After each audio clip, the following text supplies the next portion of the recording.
Hello and welcome to today's edition of Frightfully Forgotten. And first of all, what are you drinking today, Justin? We're drinking Outpost 31 Antarctic Wheat IPA. Get me out of this fucking couch! Recipe is above. Today we're going to bring to you a movie that not necessarily classified as a horror, but scary nonetheless. 1993's Fire in the Sky. It was directed by Robert Lieberman. One of the movies that we're going to mention is D3, Mighty Ducks. Oh yeah! The best of the Ducks trilogy by far. Fucking Emilio Estevez. Starring Robert Patrick. He was the T-1000 in Terminator 2. Enough said. I remember when that movie came out because T-1000 ran super quick. Yeah. Suddenly in gym class, all the kids started running like this. Yeah, because they thought that made them run faster. James Garner is in this. Man, the guy's done tons. He's a legend. The Rockford Files, yeah. The movie is based on the book called Fire in the Sky by Travis Walton, and it's based on his account of what apparently really happened. The movie starts off, actually, even just in the opening credits alone, is very eerie and kind of unsettling. Shot of, like, the forest. Yeah. And this kind of light, kind of pulsating in through the trees, and this really creepy music, these kind of strings, and then suddenly this pickup truck comes barreling down the highway. They stop in at a tavern. They start talking and whispering about the story. We got to make sure we got our story straight. They look afraid. They're freaked. They're spooked. Yeah. Then Detective Frank Waters gets his phone call from the local sheriff of this town to come down. You got to talk to these boys. Yeah. He comes down, and the boys got a story for him. So they're up logging. The head logger, Mike, he's got a contract to clear this forest away. They're coming home from logging one night, crammed into this truck, all of them in their gear. Just like out of your worst nightmares, they see a light in the forest. Well, what is that? Man, that's a fire. Is that a fire? Like, what is that? It turns a little scary when they're like, no way, man. That's no fire. So they pull up close and they see basically a UFO. This emitting all this light. Travis Walton proceeds to get out of the car. And Travis is Mike's best friend. They're all screaming at him, yelling at him, "Get back in the truck, you stupid idiot, what are you doing?" Dallas gets all mad. He's like, "Hey, I'll just leave the son of a bitch here if he wants to be an asshole!" This kind of tractor beam type thing hits him and he flies way back. I think he's dead, yeah, so they just barrel out of there. They get a few miles down the highway where they're kind of out of range, and Mike kind of comes to his wits and he's like, well, I just left my best friend laying in the fucking woods. Yeah. I gotta go back. And everyone else is saying, we're not going back anywhere. He's like, okay, well, you can stay here at the side of the highway. Yeah, and that's scary enough. What would you do? Go back with Mike in the truck? Or would you stand at the side of the highway in pitch black? In pitch black. I think I would have gone back. I would have gone back with Mike too. There's no way in hell I would be standing on the side of the road. Yeah. These guys don't know what Mike actually did by himself. Right. But Mike claims that he goes back and Travis is gone, UFO is gone, that's it. The cops naturally suspect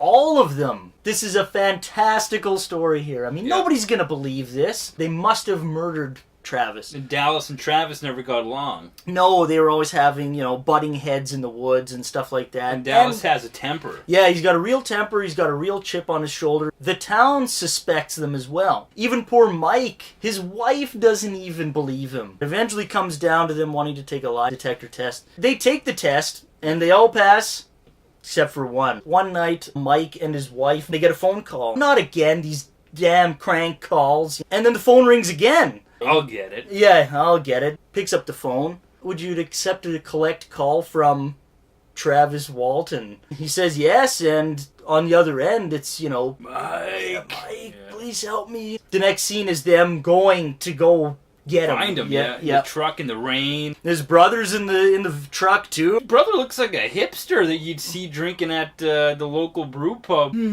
That's a very nice double IPA.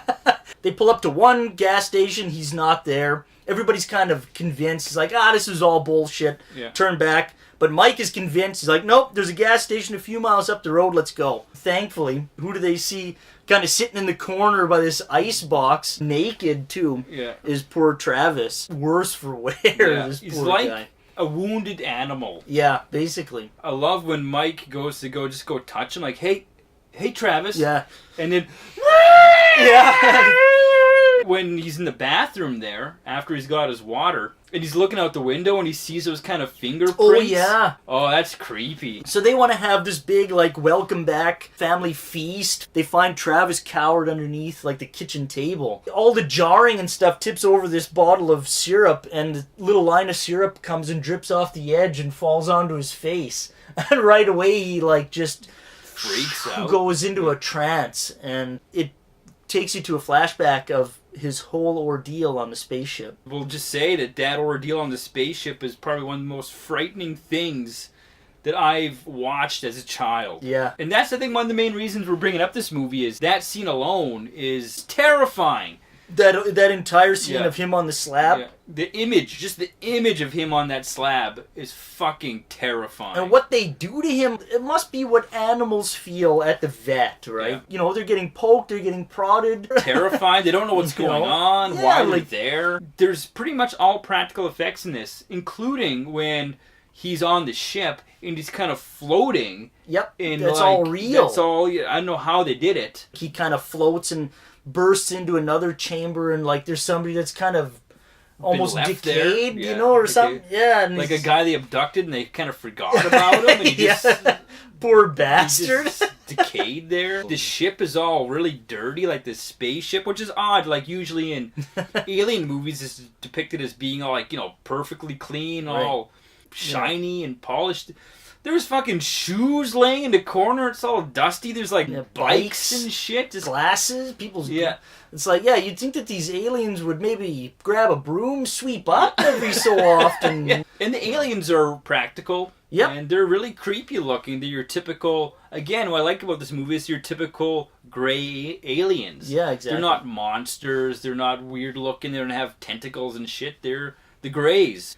Another thing scary about this, whether you believe it or not, it's based off a true story. Yeah. It's based off a guy's real recollection of what happened. And you put yourself in his shoes, and that's the scary part, right? Right, exactly. The acting is pretty good for the most part. For the most part, yeah. The church scene. Yeah, the church scene is kind of cheesy, but D.B. Sweeney does a great job after he's come back from the abduction and just being like a shell of himself. And shell of a man. Just fucking wrecked mentally and physically, you know? It's not only him that's going through something, right? Yeah. Up in that ship. The other 5 guys are going through their own personal hell too, right? Mike in particular, his life is being destroyed. Wearing one of these shitty hats and long scraggly hair and some fake-ass beard. It's an interesting dynamic, and it's an interesting end to this movie too, you know? It's the only movie that my dad ever wanted to buy off of pay-per-view. He's always angry about paying for everything. But this one he wanted to watch, so I watched it.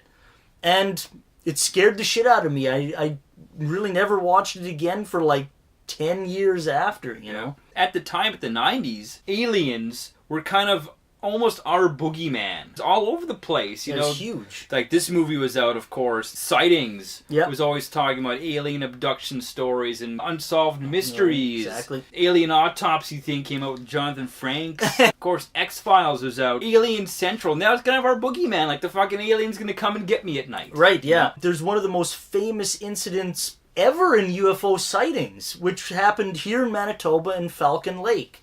In 1968. It's the 50th anniversary of that, where one of the guys was hiking and he noticed a silver ship that had landed, and he went close to the ship, and as the ship took off, it burnt him and it left grill marks on his stomach. Yeah, and there's pictures of him laying in bed. Yeah. Burn marks. Grill marks, all these circles, and even they show his shirt too that he was wearing is all torn up, and all these burns on the shirt, singes and everything. And it was featured on Unsolved Mysteries, you know, with our man Robert Stack. It's not a horror movie. It's not even really a sci-fi movie. It's probably more of a suspense thriller drama. But because it scared the living shit out of us as kids, we thought we'd include it in Frightfully Forgotten. Check it out. Like, if you legitimately want to be kind of frightened a bit, well, I think even though it's not a horror movie, you watch Fire in the Sky.